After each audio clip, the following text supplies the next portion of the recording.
Hi there, so it's our last day at St Audries Bay. What an amazing place. Look, there's a little waterfall here. Tide's out at the moment, it's quite far away.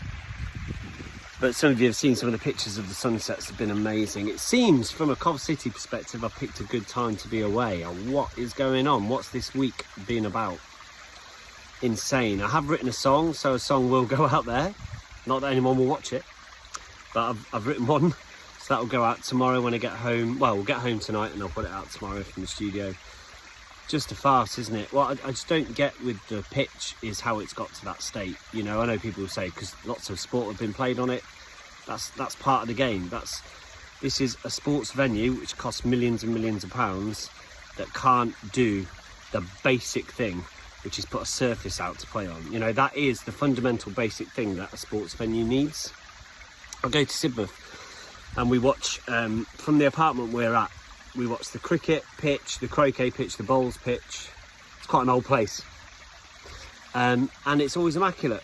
And general public walk on those things all day, every day. And people playing it all day, every day. And I know it's not rugby and football, professional rugby and football, but still, those pitches are immaculate. No matter what the weather they've been through.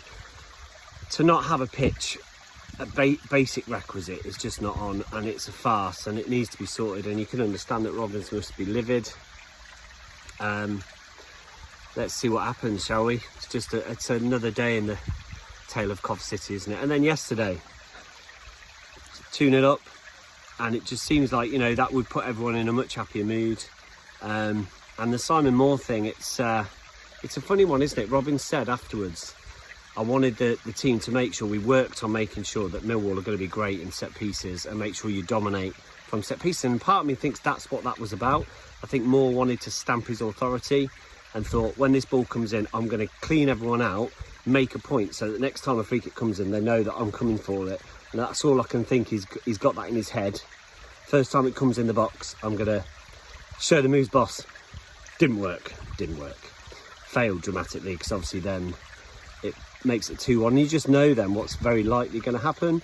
With the Hamer thing, when you watch it actually on repeat, it looked kind of 50-50ish initially, and I think the problem was he actually thought he was going to get there, and then the problem was last minute what you do is you back out, you say no, I'm clearly not getting there, because you know you've been booked. And again, it's just one of those. That didn't annoy me with the Hamer. I thought Hamer, I rate Hamer, and anyone who comes on and says he's a liability, no, he's had, you know, 2 sendings off in his career, I think. I know they've been with Cov, but it's just one of those things, isn't it? But what annoyed me yesterday was, you'll remember at the moment he was marauding through the pitch, and he was in that perfect, what I'd call Lampard position, put the ball in front of him, ready to shoot, and that's all he needed to do. And Eakin said, I think, or Oggy, when you're moving forward, the ball's rolling forward, that's a perfect time to strike it and make it clean.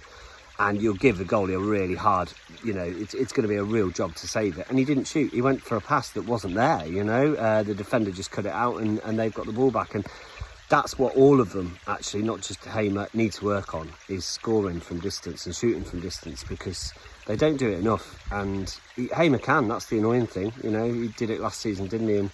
And they just don't do it enough. They don't shoot when they get the opportunity. Just one of those. It's frustrating.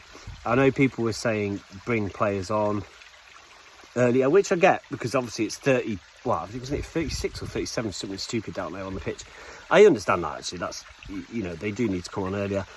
But I also understand, looking at the other side of it, we were the better side. Even at 2-2, we were the better side when we had 10 men.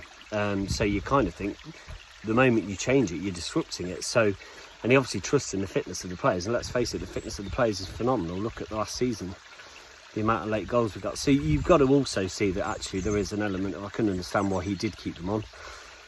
Anyway, no game Tuesday. So maybe we should just stay at St Audries Bay. I kind of just say I recommend this place. Unbelievable. It's its own little bay. It's your own little beach. It's a pebbly beach, but there is a little bit of sand over there. Well, mud. But the sunsets are out of this world. Out of this world. Every day the sunset has been like the proper picturesque sunset you'd expect. So I would recommend it for people. Do come along. Anyway, play up Sky Blues. I'll see you at the CBS, what 2025 maybe? See you later, bye.